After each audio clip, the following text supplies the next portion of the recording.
Aloha yogis. We're going to work on a really fun arm balance called Tittibasana.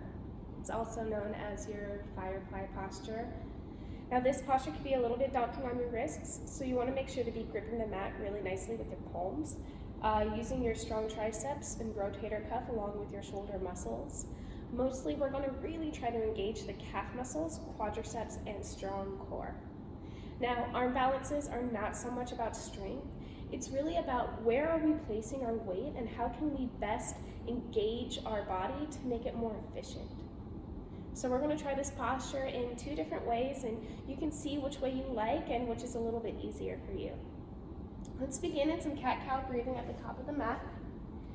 You want to pull back your shoulders, arch your back and breathe in, lifting up the heart. Then curve your back, tucking in your chest, rolling down your shoulders as you breathe out. Breathe in, arch the back, try to lift your hips as high as you can.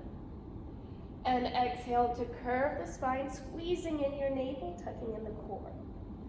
Tuck the toes, lift the hips up and back, shift yourself into a downward facing dog, Adho Mukha Svanasana. It helps to open up your shoulders and elongate your spine. Take a deep breath in, bend your knees, look at your thumbs. You're going to step or hop to the edges of your mat. Slightly turn out the toes and in the heels. Then you're going to bend your knees as you come into this really deep and nice little yogi squat. We call it Malasana. You're using your elbows to push open your knees. This is going to give you a deeper hip opener. When you feel ready, you're going to shimmy your shoulders down to your knees as closely as you can. Take your hands back behind your hips. Replace your feet with your palms and lean back. You're going to squeeze in your toes. Now again, it's not so much about strength. This is mostly about balance and manipulation. So you're going to try to lift one foot, drop, other foot, drop, lean forward, lean backward. And you're just going to kind of sway and play around here. You're getting comfortable on the wrists. This can be a little bit daunting on the wrists, so you really want to make sure that the fingertips are light and your palms are gripping the mat fully. Let's come back into our standing forward fold at the top of the mat, dropping down your feet and folding forward, maybe swaying side to side. You may want to roll those wrists a little bit. Exercise the fingertips. And we're going to return back down to our Malasana squat.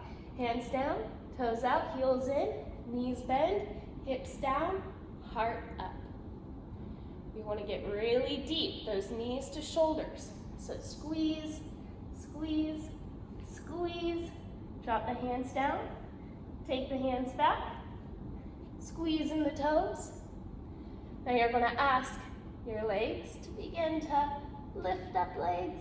Lift up, squeeze in your calf muscles, squeeze in your core, tighten up your quadricep muscles, and the hips can be down, or they can be up, the arms can be bent, or the elbows can be a little bit straighter. Drop your feet down, and return to the forward fold, relaxing the wrists.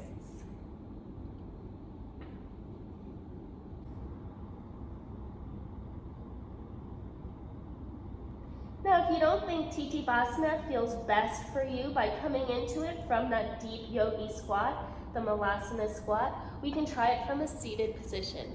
Let's begin in a high plank. Stack the shoulders over the wrists, engage your strong core, bend your elbows, lower halfway down through your chaturanga. You're still working your triceps here and your core. Flatten the feet, roll forward, breathe in and lift up to your up dog. And let's come into a child's position. Balasana, drop the knees down, extend the arms, stretch the shoulders, and drop your forehead down. When you feel ready, we're going to come to a seated position. Seated crisscross. Again, roll the wrists. Get nice and comfortable here. Stretch through the shoulders. Opening up the psoas, the obliques, and your rotator cuff. Bring the soles of your feet together and keep your knees apart. Wrap your hands around your heels and lift your heart. And then deeply forward fold. This is opening up your hips and glutes. This is also elongating your spine and engaging your core. When you're ready, bend your knees, feet flat. And again, we want to shimmy the shoulders to the knees. You want to get nice and tight here. That's going to help to engage your core. So drop one shoulder down, replace your foot with your hand, and get nice and high. You're going to drop your other hand down, replace, get nice and high.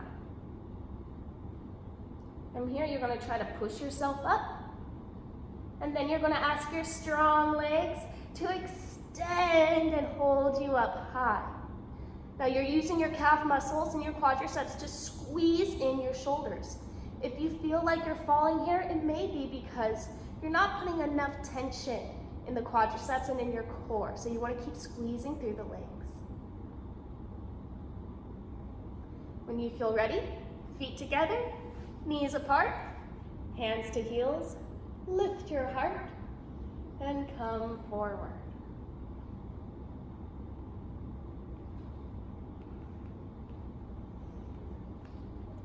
I hope that was helpful. It's just a little tutorial on how to practice your Tittibasana, or the Firefly posture.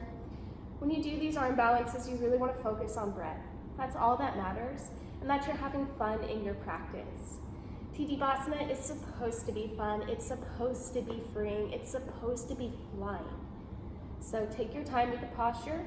Don't be afraid to fall. Don't be afraid to stretch your wrists, and take your time with your breath. Namaste. Mahalo.